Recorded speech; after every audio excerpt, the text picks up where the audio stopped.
अच्छा भैया, हम गायक प्रमोद लाल यादव बनारसी आप लोगन के बीच में एक बिरहा लेकर के आ रहा है और इस बिरहा में आप लोगन के वीर रस का भी आनंद मिल जाई, कांड का भी आनंद मिल जाई, भक्ति रस का भी आनंद मिल जाई और कहानी का भी आनंद मिल जाई।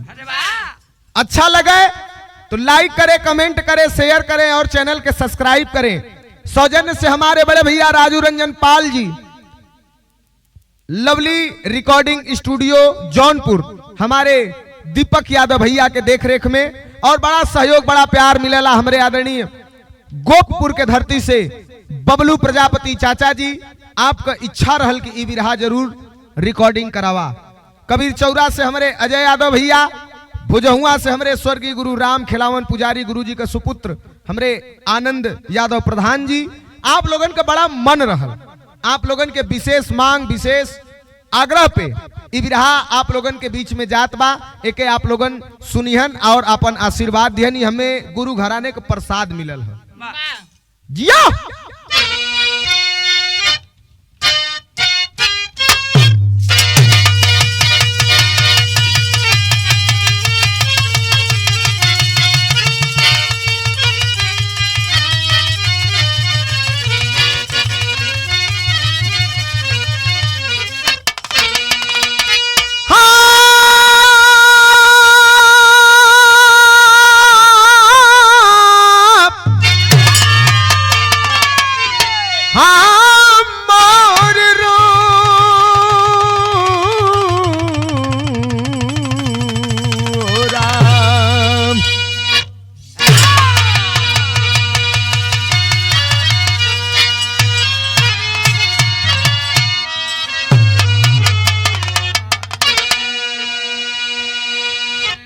कहना बा।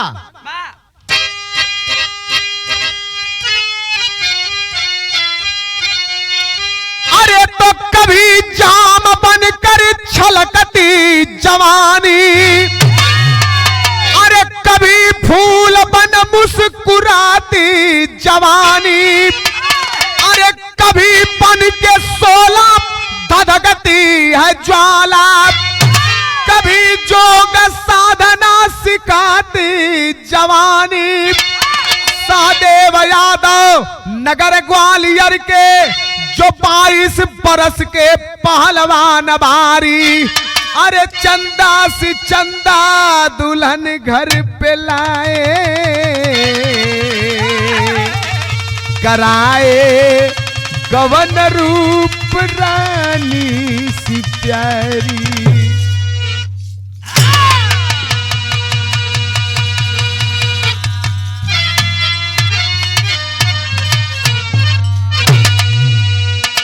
भैया, जौने जवानी के कौनो कहानी ना है, उस जवानी बेकार है, व्यर्थ है।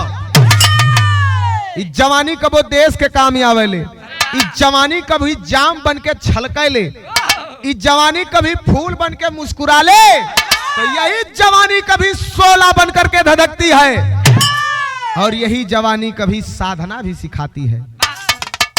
ग्वालियर के सहदेव यादव 22 साल उम्र रहल और बहुत नामी पहलवान रहलन।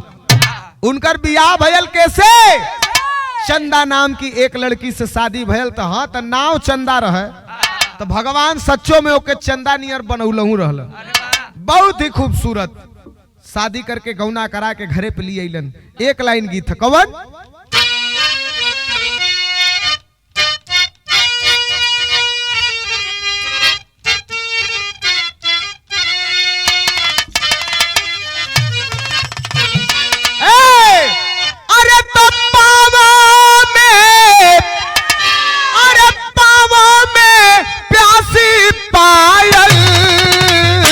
आंखों में कजरवा,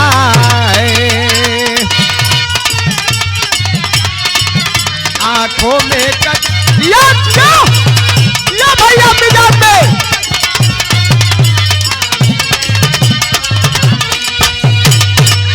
अरे तो पावा में प्यासी पायल, अरे आंखों में कजरवा है, अरे सदमा था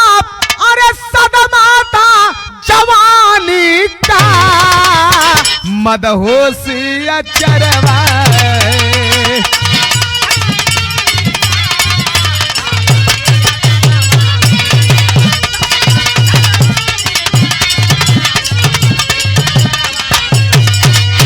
अरे अभी सुहाग रात बीत नहीं पाई है, तभी सदेव की घर से हुई जुदाई है। गाय चराने वो जंगल के पीछे आए हैं, रियाज मार धूल मुस्क में लगाए हैं। इधर जंगल के बीच हुई रात कारी है, अनाथ जंगल में एक रो रही थी नारी है। छोड़ गई हो बजवान लाठी लेके दाए हैं, देखा नारी को कुछ डाकू पकड़ लाए हैं। देख सदेव को नारी बोली बिलखबानी, धर्म का भाई बन के भैया बचाओ पानी। छोटी बहना है बचा लो भैया यहाँ करके, छोटी बहना है बचा लो भैया यहाँ करके, छोटी बहना है बचा लो भैया यहाँ करके। दुष्ट पापी लाए हैं उठा करके, दुष्ट पापी।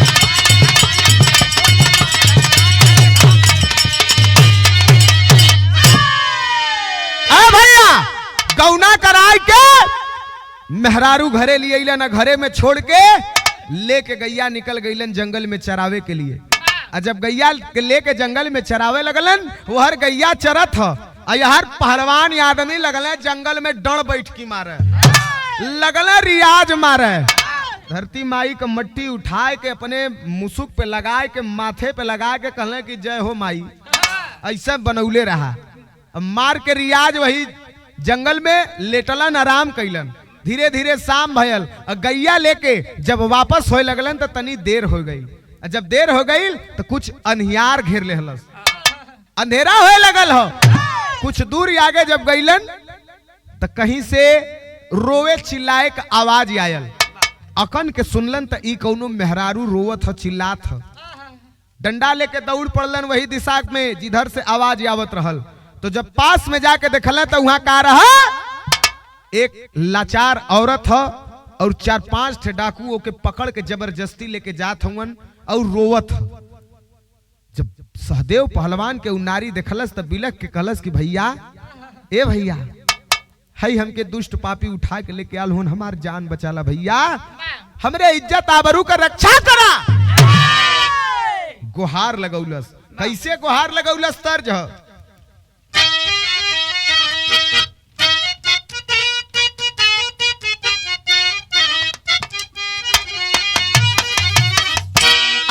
उपमा कितना बढ़िया दहलस। का कहे, ए भैया, अरे तब बहन बुलाती कृष्ण कन्हैया भैया, ए अरे तब बहन बुलाती कृष्ण कन्हैया भैया, अरे ये भैया, अरे ये भैया, भवर में बानैया, भवर में बानैया।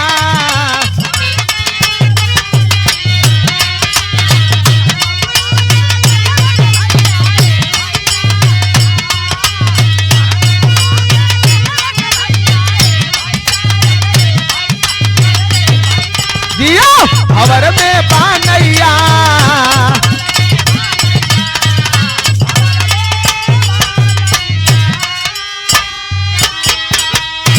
ए भैया, कन्हैया का उपमा दहलस की, ए भैया सुन ली, द्वापर युग में बहनी के कारण आप नंगे पांव आप छोड़ के सिंहासन भाग के आल रहला, भोजन छोड़ के आल रहला। आज वैसे ही कसाई हमके उठा के लेके आल हुवन, हमार आबरू का रक्षा करा। आय हाय, जब वो लड़की भैया शब्द से उपमा दहलस, सहदेव पहलवान के रोम रोम खिल उठल हो और ललकार के एक बात कहलन। का कहला?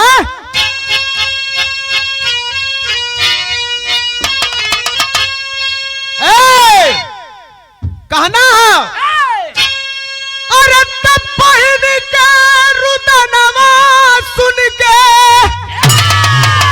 अरे तब बहन के रुदनवा सुन के, अरे गरज पहलवानवा तनवा सोना उगलना, कितनवा सोना उगलना, किता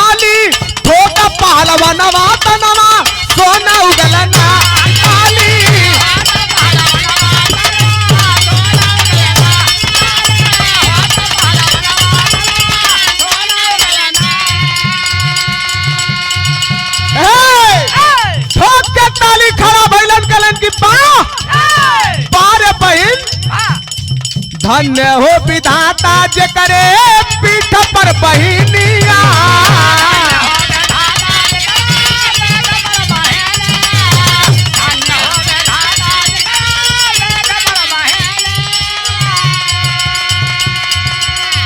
इज्जत बचा के सुफल करब जीवनिया।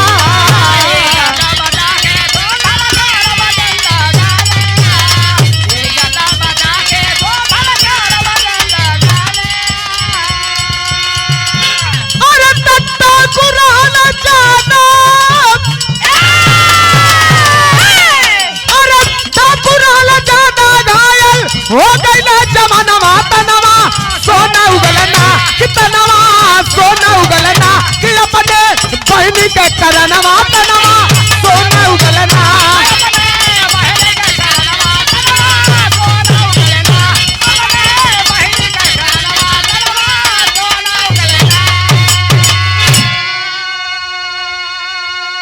बाहर भगवान हमारे भगवान बहन ना दिले रहला, लेकिन आज ही बहन हमके भैया कह के पुकर ले हते कर लाज जरूर बचाई।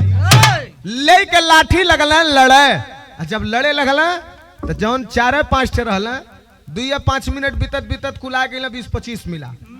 डाकू ज्यादा रहलन और ज्यादा रहलन तो ज्यादा रहले की वजह से खंजर मार देते हैं सहदेव पहलवान के। जब खंजर लगल हो घायल हो के धरती पे गिरल हुवन और गिर के बहन के तरफ देखत हुवन, बहन के जैसे कसाई गैया के ठिठिरौले लेके जाले वैसे उ औरत के दुष्ट पापी डाकू ठिठिरावत लेके जात हुवन। लेकिन सहदेव दूरवा से देखत कहत हुवन कि बहन मुझे माफ करना, कोशिश तो किया लेकिन तेरी इज्जत को बचा नहीं सका। आय है कहना है विदेशिया में कैसे,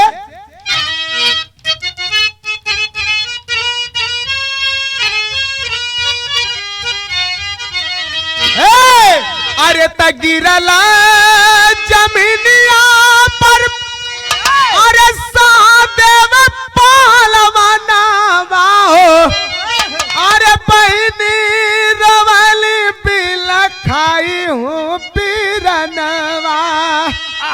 अरे धोखावा से वाला मारा अरे पीठ में मुदैया हो, अरे उल्टा दिए पेड़ में लटकाई हो पीरनवा। आय हाय हाय धोखे से पीठ पे भाला मारता है और जब धराशाही होते हैं सहदेव पहलवान पैर में रस्सी बांध के पेड़ में उल्टा लटका देहलन।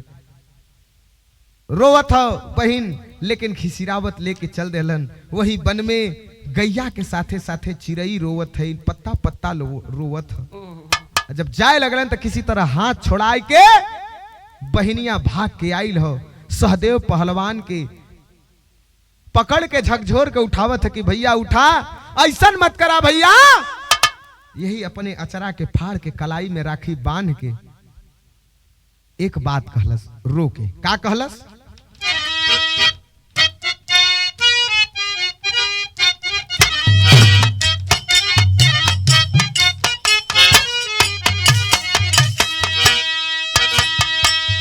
ए भैया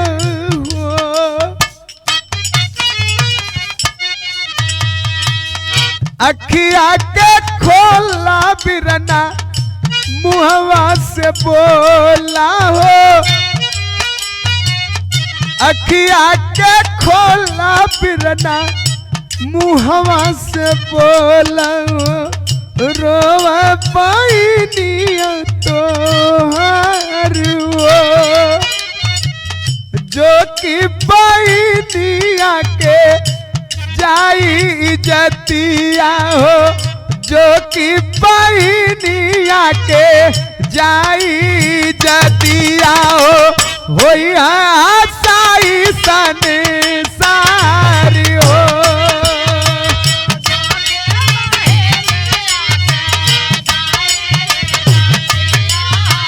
होई है आसाई सन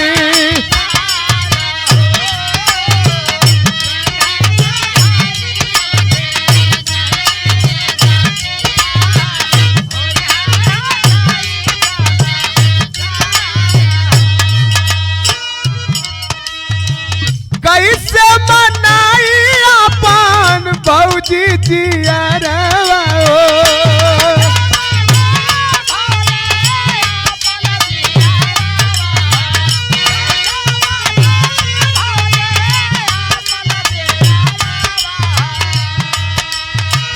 सेनुरा धोवत के भैया पाटिया रवा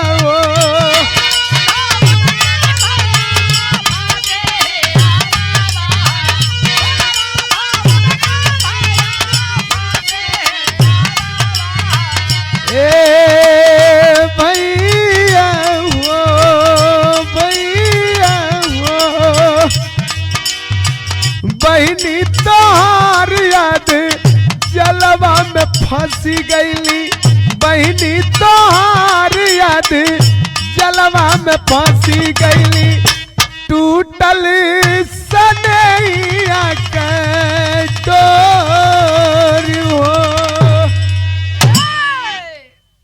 ए भैया रोवत है कि भैया ऐसे दम के मत तोड़ा कैसे भौजी अपन जियरा मनाई सेनुर धोवत के ओकर करेजा फाटी बहिन इ तोहार अधजल में फंस गई भैया इ हम तो के राखी बांधत ही एके स्वीकार कर लिहा अब से तो स्नेह का डोर टूटल है इहर का बात इहर छोड़ दा डाकू घिसिरा के लेके चल गईलन वही पेड़ पे टंगल टंगल सहदेव पहलवान अपने दम को तोड़ देते हैं लेकिन यहर घरे जौन गौना कराए के मेहरारू लिया लहना चंदा नाम का उ घरे जोहत है कि हमार सैया आई है आज सुहाग रात है हजारों सपना मन में ले है लेकिन कहना है कैसे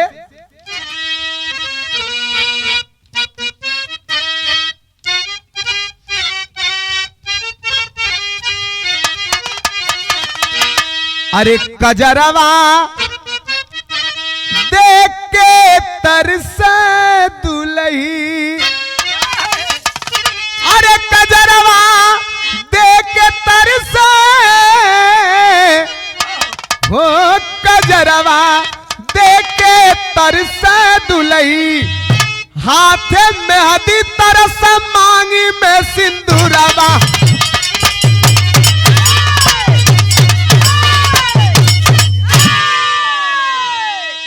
हाथे मेहंदी तरसे मांगी में सिंदूरवा कजरवा देके तरसे दुल्ही।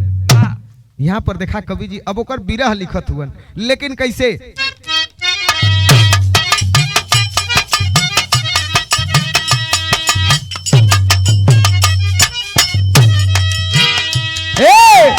बैठी सोरहो सिंगार बतीसो बरन कह के खूब बढ़िया साड़ी खूब बढ़िया खाना बनाए के खूब बढ़िया से सिंगार करके बिस्तर पे फूलन के बिखेर के बैठ के जो है आज हमार राजा आई है बैठी बात बलम के जो है बैठी बात बलम के जो है बन बावरिया पीराई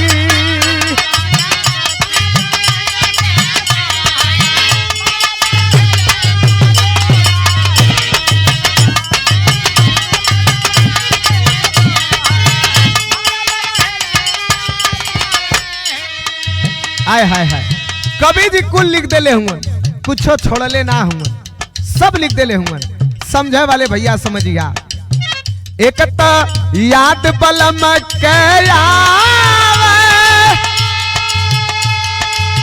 दूजे साज सिंगार नभावे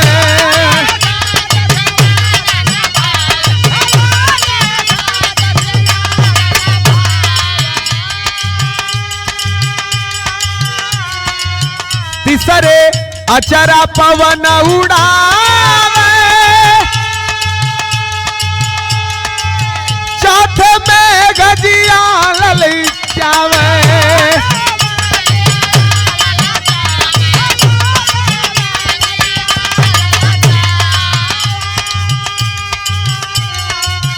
तापर मदन सताव सुनी तापर मदन सताव सुनी बास जरिया पीराई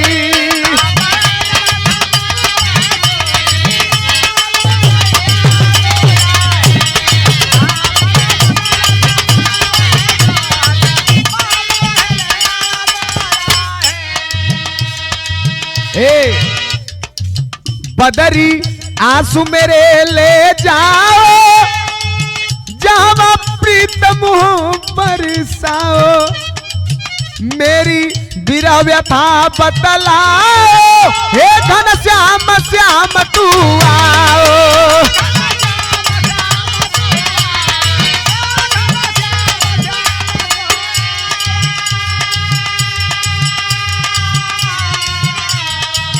व्याकुल निरख निरख बिन साजन, व्याकुल निरख निरख बिन साजन, के नजरिया फिराई।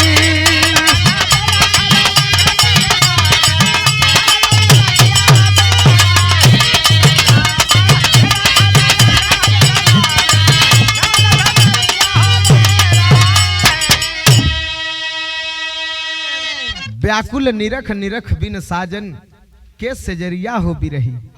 जोहत कब यही है, जोहत जोहत जोहत जोहत जोहत जोहत रात आधा बीत गई। मन में सोचा था कि भुला गईलन कि हमसे कौनो गलती हो गयल, या हम उनके योग्य ना हई, काहे ना अइलन। जोहत हुन लेकिन यहर का बात सुनल जाए। पेड़ पे सहदेव पहलवान लटकल हुन, इस शरीर से प्राण पखेरु उड़ चुकल बा, और तब तक वही जंगल में वही रास्ते से के जात रहले, गुरु गोरखनाथ जी वही रास्ते से जात हुए। तब भयल का कहना है,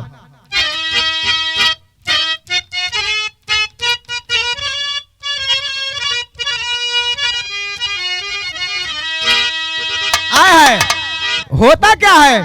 अरे तब बनवा में भी लिखा गया, अरे छोड़ी दाना पनिया, गोरखनाथ आई हो गई ले, गोरखनाथ आई हो गई ले, तेरा सारंगिया, गोरखनाथ आई हो गई ले।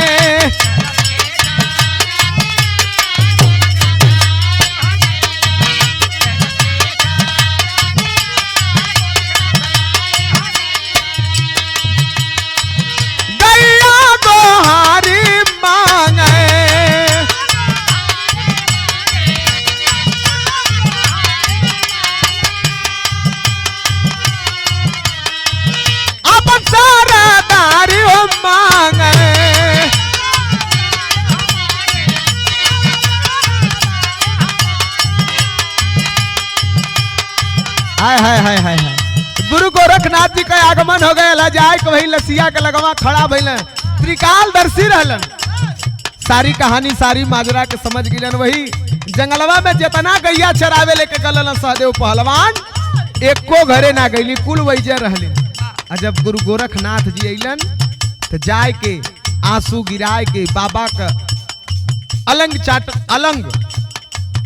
चाटत हुन, पैर पे सर रख के जैसे मांगत हो कि हमार सरदार हमार मालिक हुन, इनके कैसहू हमन के पास फिर से लिया दा। बाबा त्रिकालदर्शी रहलन, कैलन का अरे सरंगी बाजवला बाबा,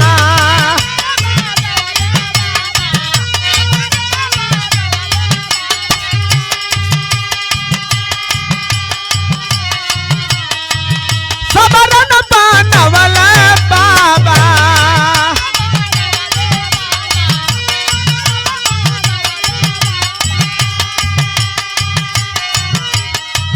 सरंगी ज्वेलरिया चाहिए, सरंगी ज्वेलरिया चाहिए, नहीं रंग पालंगिया, गोरखनाथ आई हो गई ले, गोरखनाथ आई हो गई ले, तेरा सरंगिया गोरखनाथ।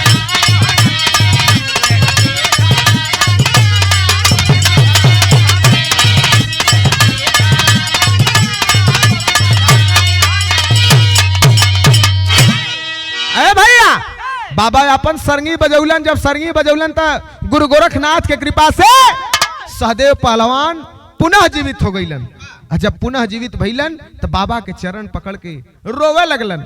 बाबा कहलन कि पुत्र जाओ घर पे जाओ, कोई तुम्हारा इंतजार कर रहा है।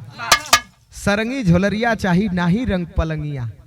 कलन की बाबा ये दोबारा जीवन आपके कृपा से मिलल है, माया के छोड़ा हम आपके चरण में सेवा करल चाहते हैं। गुरु गोरखनाथ जी कहले कि ऐसा नहीं हो सकता, भक्ति की मार्ग बहुत कठिन है पुत्र, तुम लौट जाओ घर को, तुम्हारा इंतजार गैया कर रही है। तुहार इंतजार घरे तुहार मेहरारू करत है, बहुत आस है बहुत उम्मीद है, लौट जा। लेकिन जिद कर लेलन सहदेव पहलवान। तब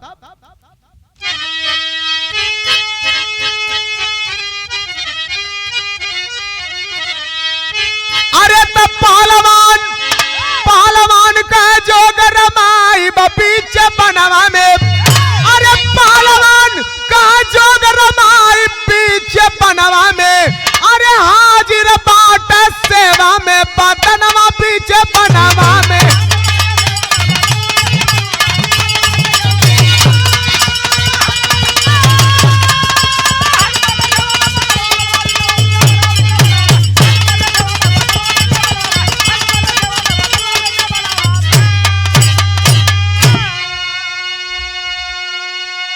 कल हम जोग रमाई, आई हमार तन आज से सेवा में समर्पित हो।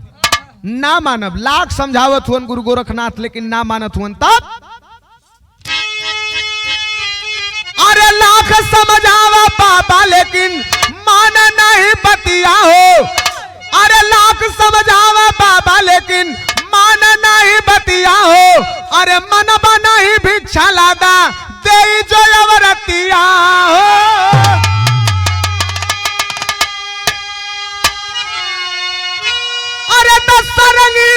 अरे सरंगी गुदरी लटकावला गरदानवा पीछे बनवा में, आ देख के छाती पीटले जननवा पीछे बनवा में।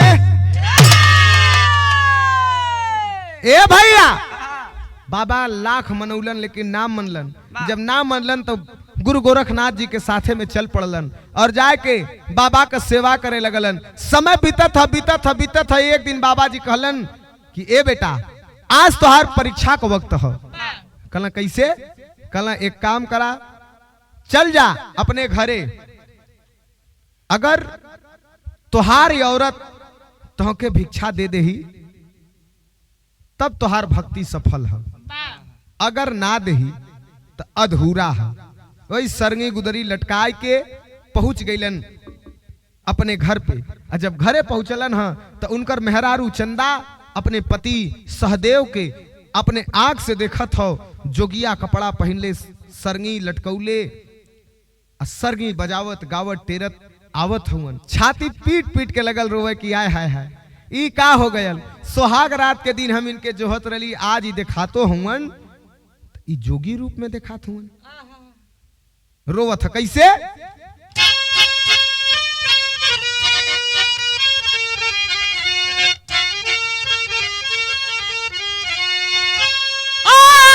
अरे तब पाया जनिया नहीं, अरे सजिया पर बाजल आए, अरे नहीं शरमायल कजरवा रतना।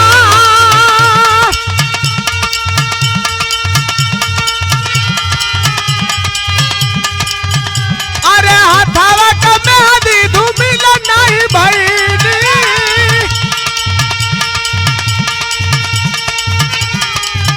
अरे होई गईला जोगिया मगी का सरदार।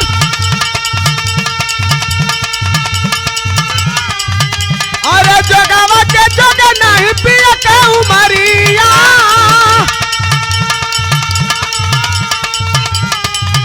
अरे कुछ दिन लूटा से जिया पर बाहर। अरे गोदिया हमार गुलजार जब होई है,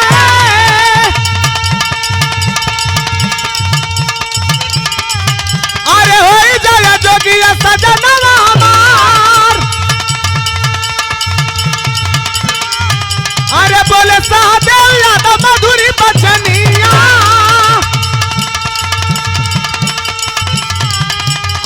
देवी सतवती सुन करी के विचार। अरे पनिया का बुलवा है जिंदगनिया।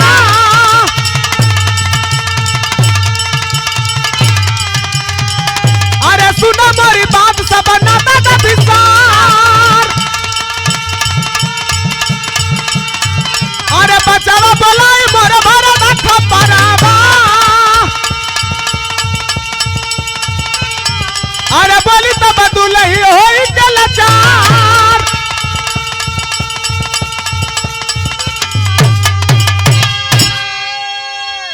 ए भैया रोवत ह आय हाय हाय न त पांव क पैजनी सेज पे बजल। हई काजर बड़ा रच के लगौली न तई काजर शरमायल न हाथे क मेहंदी धूमिल भइल। ई हमार सैया जोगी काहे हो गईला। ई तोहार जोग को उम्र नहीं हो। कुछ दिन घरे रहला जब हमार गोद गुलजार हो जाई तब चल जाया जोग रमाय लिहा। सहदेव यादव बहुत प्यार से देवी सतवती बोल करके कहलन कि ई जिंदगी पानी का बुल्ला है, कब फूट जाई कोनो ठीक ना हो। सब नाता विसारदा सब माया हो। बचवा बोल के हमरे खप्पर में भिक्षा दे दा, हम जाई हमार जोग पूरा हो जाई, नहीं तो हमार जोग अधूरा रही। आय है मंगल सूत्र गले से निकाल करके चंदा और साथ में अपन अचरा फाड़ के खुशी खुशी देहलीन और खुशी खुशी दे करके कहलीन कि जा बेटा जा बचवा खुशी खुशी जोग रमावा, लेकिन कलंकित न हो पावे। जाए लगलन जोगी सहदेव, जब जाए लगलन तो चंदा रोवत है पीछे फपक के। का कहलस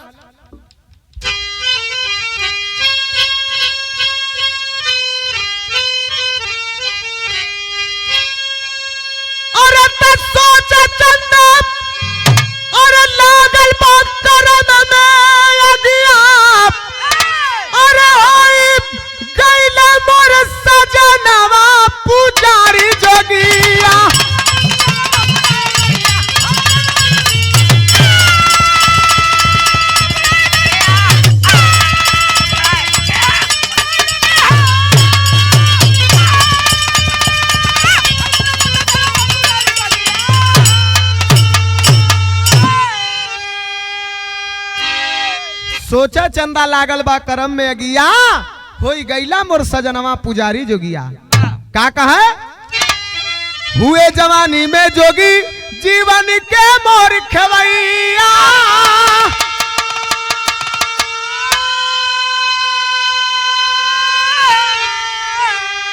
अरे कैसे मानी प्राण पति बिन लागे जहर जुदैया।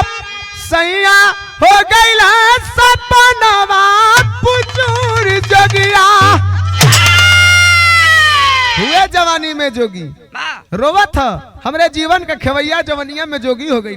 कैसे मानी प्राणपति बिन लागे जहर जुदैया। सैया हो गई सपनवा पुजारी जोगिया। धन है देश और धन है इस देश की माटी, जहां पे कम उम्र में लोग जोग साधना सिद्ध कर लेते हैं और भगवान को प्राप्त करते हैं। रुपया पैसा बड़ा कमैबा, बड़ा आई बड़ा जाई, लेकिन 84 लाख योनि से मुक्ति बनावे के लिए परम पिता परमेश्वर का नाम भजना जरूरी है। प्रमाण है एक ठे का। अरे कामरूप के बगल में, कामरूप के बगल में गौरव सिद्ध पीठ बनवौले।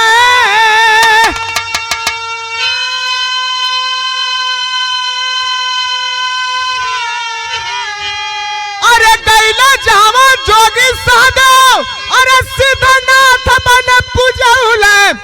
कर लगवा दरसनवा पुजारी जोगिया।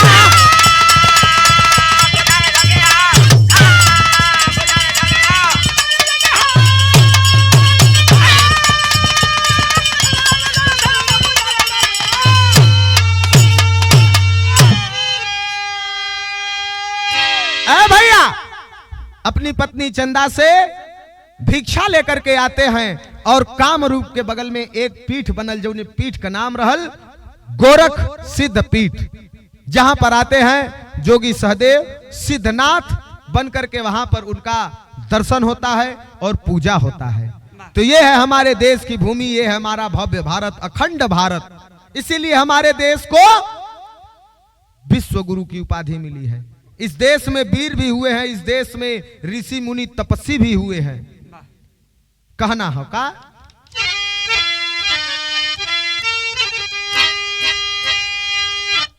गुरु बिहारी, गुरु गणेश, गुरु रामलाल जी ज्ञानी, रामदेव चंद्रिका बिना बरसे नैनों से